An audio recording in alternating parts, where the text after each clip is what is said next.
I'll Okay. start right at the top. Yes, Yeah. with So, building it right. into your routine and making time for it. Well, this almost relates to the self compassion practice I just led in a little bit because one of my favorite teaching points around that is all the different curriculum I've studied, and it's been a bunch at this point, or at least gotten to read.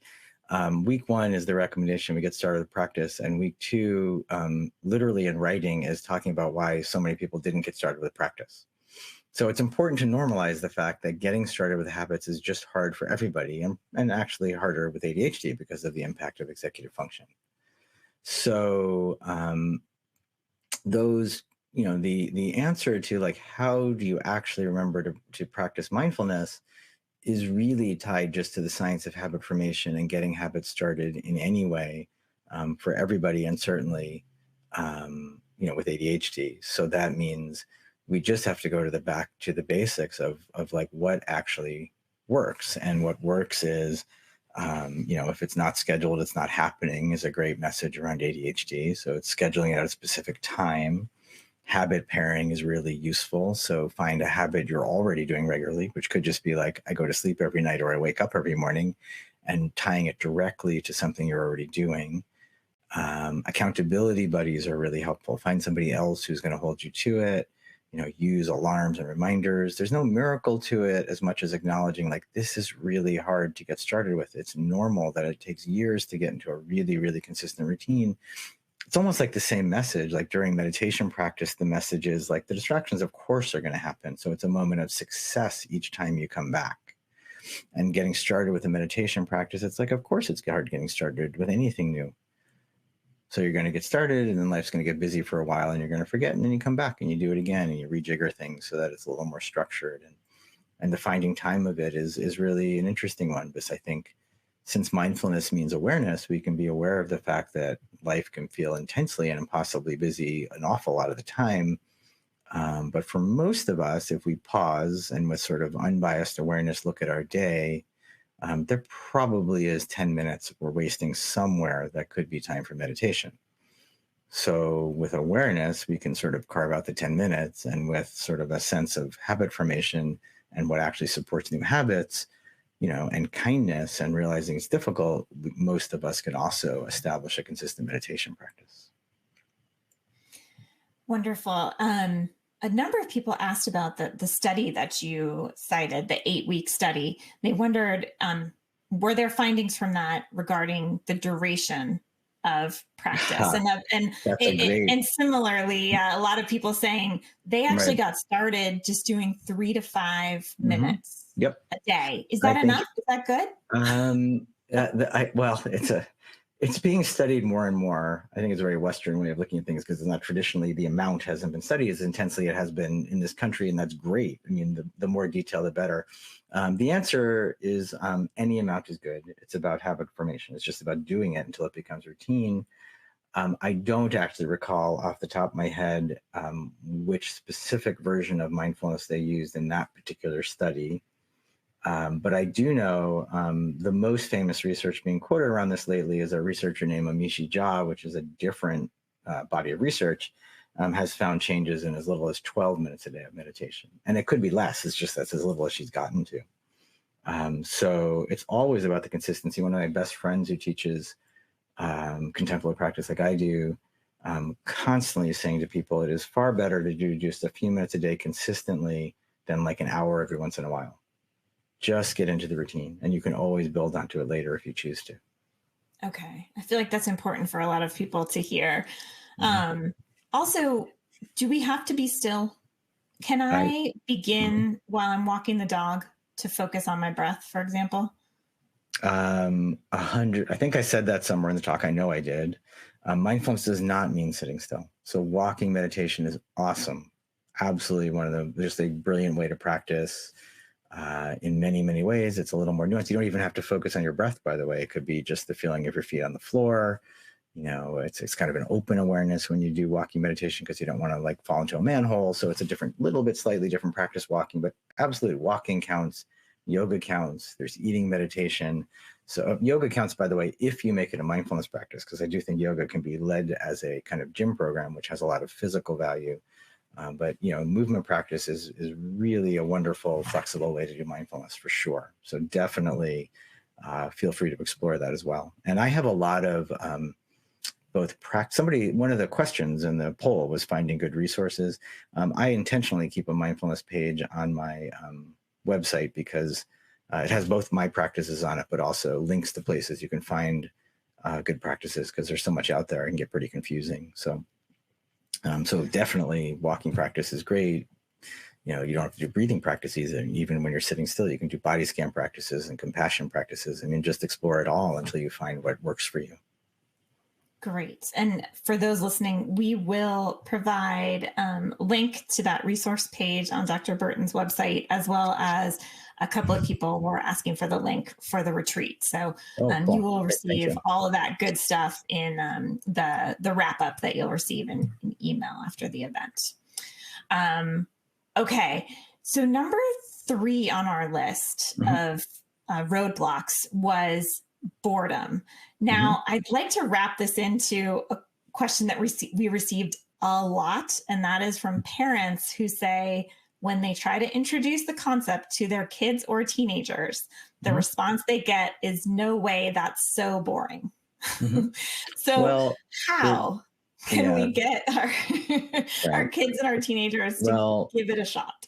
Right. Those are 2 different questions, definitely, because I would talk about it totally differently with an adult, and we could do a whole seminar just on how to introduce this to kids. As an adult, the major reframe that's important is that the boredom is fine. The boredom is what you're working with. You're learning, in essence, like if it's boredom you're experiencing, what's it like to be bored and not do whatever you typically do to distract yourself when you're bored, which might be healthy, might be unhealthy, just like any other emotional experience. It could be boredom, it could be anxiety, it could be hunger. It's more physical experience. It could be physical discomfort within reason that you're going to learn to work with, because we all have some physical aches and pains, and some of them we can do something about and some of them we can't. And so the number 1 reframe is to remember that you are capable of, for 5 minutes or 10 minutes, noticing like, this is pretty boring, and that's okay. I'm bored, and I'm going to come back to the breath, and now I'm getting restless, and I'm going to come back to the breath, because we're initially trying to develop patience and awareness. Now, honestly, another layer of the practice we often get to is kind of exploring things with a sense of curiosity, which is a little bit of an open-ended thing to end with today, but it does sometimes change what feels boring. Like we're out in nature and it seems boring, but there's nothing going on. And then if we can just settle and start exploring, maybe it isn't as boring as it seems on first pass. So as an adult, you just fully acknowledge the boredom and almost turn towards it. And that's what you're learning to do, is sit with discomfort a little bit. With kids, it really has to do, the analogy I use a lot with kids is it's like teaching tennis, in that, you have to be not a tennis pro, but you have to know a little bit more than them about contemplative practice, about mindfulness practice. And then, you have to reframe it in a way that they're going to buy in. And that does mean acknowledging, it's kind of boring, but, trying to think of, I've done this a couple of times this week. I had a great discussion with a teenager who had been resisting. And then she said during conversation, like, my dorm is so busy. I wish I could just find a way to just for a little, find a way to find a little quiet in all that once in a while. And I was able to say, like, well, we've talked about mindfulness before. Let me reframe it for you. Maybe you can notice that, your mind gets busy, and when there's a lot of people around, that spins us into a lot of thinking, and it can feel really overwhelming. So, would you like to do this practice where we focus just on, I think it was feet on the floor, just a moment in the middle of it of just like my mind spinning. And in that moment, that clicked for her. So if you're going to work with kids, you want to just know mindfulness enough to know what developmentally is meeting them where they are individually in a way that makes some sense. For example, in younger kids, doing a body scan during bedtime can be just a beautiful way to know. You don't even have to call it mindfulness. You're lying there, you notice your feet, you relax your feet, you notice your legs, you relax your legs. I have a body scan for kids up on the Insight Timer for free. And if you want to check that out, And you don't even call it mindfulness, but that's in a mindfulness practice. And it's making it kind of normal because it really feels during bedtime like something that might be useful. You know, you don't have to make a big deal of it. So that's really, you know, you just have to acknowledge, yeah, of course it's a little boring. This isn't how we live most of the time. But then you have to tie it to their life experience and say like, oh, but, you know, let's try this other thing, you know, and there's a lot of wonderful picture books about it and, you know, more grown-up books as kids get a little bigger. But, you know, if you are familiar with mindfulness yourself, mindfulness in family always starts with adult practice. So if you are familiar with it yourself, you'll know how to make it more engaging to your kids, you know, just by, you know, finding those little hooks based on their life experience. Mhm.